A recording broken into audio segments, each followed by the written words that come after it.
Sa isang maliit na baryo, namumuhay si Juan, isang batang may malalim na pangarap. Bagamat ang kanyang pamilya ay naghihirap, buo pa rin ang kanyang determinasyon na baguhin ang kanilang kapalaran. Sa bawat paglubog ng araw, nakatambay si Juan sa ilalim ng puno, naglalabas ng isang lumang libro mula sa malabol ng kanyang mga pangarap. Ang pangarap na maging isang inhinyero ay nagbibigay buhay sa kanyang puso, at sa tuwing nagmumula sa kanyang mga mata ang lihim na pangarap, tila ba nagiging liwanag ang buong mundo. Ngunit hindi may kakaila ni Juan na ang landasin tungo sa kanyang pangarap ay puno ng hirap.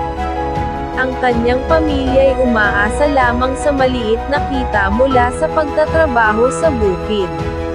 Ngunit sa kabila ng kahirapan, siya'y nagpursige.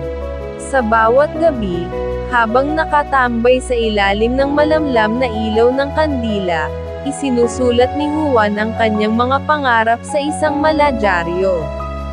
Dito niya iniuukit ang mga pangako sa sarili at sa pamilya na hindi siya susuko hanggang makamtan niya ang tagumpay. Dumating ang panahon ng kanyang pagsusulit sa paaralan.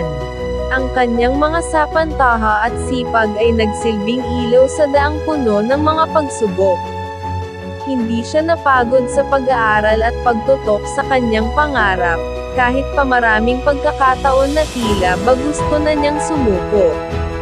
Sa kabila ng lahat, dumating ang araw ng tagumpay.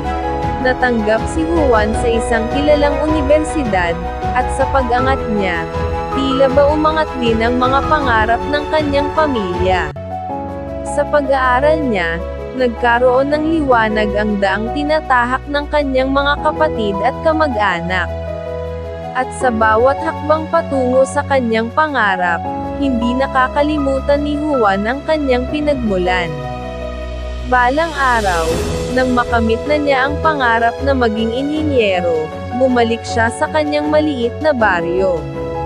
Dala ang sipag at tagumpay, inihatid niya ang ilaw ng edukasyon sa kanyang komunidad.